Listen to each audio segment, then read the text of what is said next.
Agnieszka, we're here today on it's a special bonus episode, isn't it? Bonus. Bonusowy odcinek. Raf powiedział, nie możemy przejść obok tego obojętnie. Musimy się spotkać i powiedzieć o tym wszystkim. A ta misja brzmi książę Andrzej. No, he's not książę anymore. No to He's okay. Can I read what the king said? The king said this. Ale o co w ogóle chodzi? No, najpierw posłuchaj.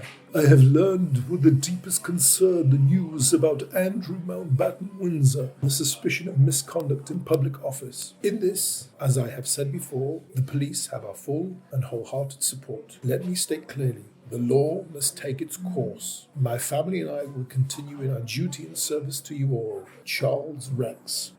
Rex. Król. Ale tak w skrócie napisał Charles R. Tak zawsze odpisuje się Charles Rex. Jako taki rodzaj nazwiska. współchwalenia się? Yeah, well no, that's the official way of doing it. Charles R. So królowa też tak pisała? Elizabeth R. But look what he said. He said, Andrew Mountbatten Windsor. Nie mój brat. Not my brother, but Andrew Mountbatten Windsor. To chyba normalne. No, he should talk about his brother as my brother. He's saying he's not even calling his brother. So the big news is that Andrew Mountbatten has been arrested on suspicion of misconduct. Czyli złe prowadzenie się. Misconduct in public office, which means coś tam nabroił, będąc doradcą chyba ekonomicznym przy ministerstwie. So that's the bad thing, that he's been actually, they think he's been passing on secrets, state secrets, state secrets, państwowe tajemnice to Jeffrey Epstein. Okay. So this is big shit. No, rozumiem. Był też zamieszany oczywiście w kwestię wykorzystania seksualnego. That's a different, this is not this issue. Czyli teraz jest aresztowany nie ze względu... No. Aha, czyli na to, że rozpowszechniał tajemnice państwowe, tak? Yes, exactly. And, uwaga, this is treason, zdrada stanu. So he can go to prison for life. Na dożywocie. It's incredible. He, by the way, jak się tego dowiedzieli? Pentagon released all the papers, the Jeffrey Epstein papers, the 3 million documents. And there are emails where he's simply, passing on the secrets. And of course, Andrew has said himself that I'm not guilty. He's rejected any claims that he's guilty. Standardzik. No, ale trzeba powiedzieć jasno, nie? On mówi, że nie. But the crazy thing is, Andrew is still 8th in line to the throne. Kiedy to będzie? But he's still there. He hasn't been removed. Okay. He's officially a chancellor of the state. Jest oficjalnie jeszcze doradcą króla. Still. To nie jest tak, że wiesz, dziś jest, a za tydzień nie będzie? No, because it takes for him to be removed takes a it's a long process. And it still hasn't happened. So he's still there. Ale dopiero co został aresztowany, daj im czas. Moment. He lost his titles a few months ago, yes? No, tak. But officially, the king has said he has taken away his titles, but he still officially has these titles. Kumasz? Bo to pewnie też jeszcze nie zostały dopełnione wszystkie formalności. I don't think it has. I don't think it will happen. Jak to? So that's the problem, that he is. Jest pozbawiony, a nie jest pozbawiony? I think legally, dożywocie, he has these titles, which is incredible. So this is a man who's been. Ale Raf, ja rozumiem. Oficjalną drogą i to, co jest w papierach, to w papierach. Ale fakt jest taki, że jest skończony, nie? Well, yes. No. But my worry, the royal family is finished.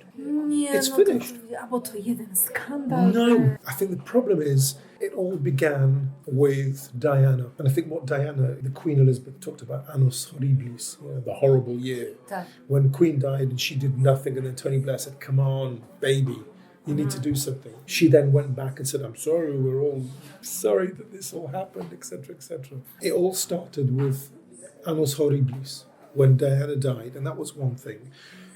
And the Queen was such an institution. She was like, she was everything. She was the crown. I mean, a lot of people of my generation, they've only known one queen, and she was in power for so long.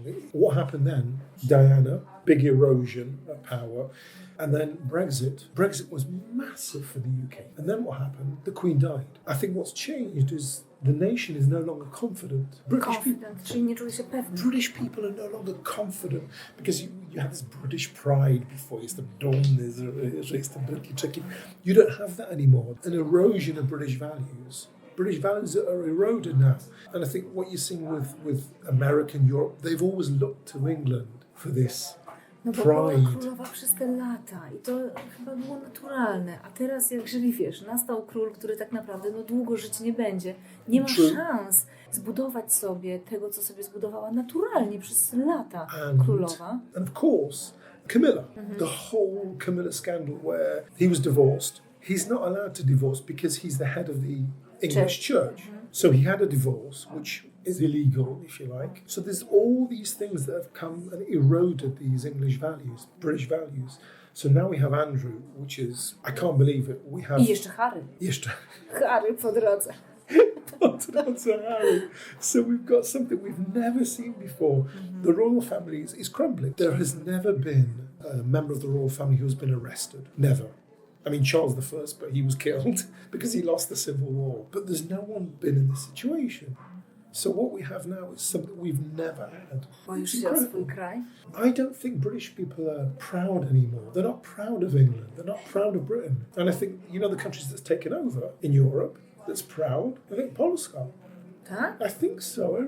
I've been speaking to so many people who have come to visit Poland. They're all saying the same thing. Poland is beautiful, it's safe, it's this, it's that. Okej, ale czy my Polacy jesteśmy dumni? Na przykład z naszej władzy? Maybe no. British people have lost their pride, which is really sad. I think we're looking at a moment in time. We're seeing British values are dissolving. Britain is dissolving. Dissolving, czyli takie rozpuszczanie się. Najnowsze badania pokazują, 65% of British people want to go back to the European Union. 65%. So, referendum time. No, referendum kolejne. No bo wtedy przecież też Brexit był taki na granicy, prawda? To było ledwo. Aż chyba nikt się tak do końca nie spodziewał, że to w ogóle przejdzie. No. O włos przeważyło w głosowaniu to, że Brexit w ogóle był. Więc teraz to, że wiesz, prawie że z 50% tych, którzy chcieli, zrobiło się 65%, to wcale nie jest tak dużo. Not a surprise. So, a widzą ludzie, że wcale im się lepiej nie żyje, jak się pozamykali. Exactly. No to co? But I think we should watch what happens, because I think this is just the beginning of the end. It really is. In the name of the Father, the Son and the Holy Ghost. Bye everybody. Bye. My English podcast.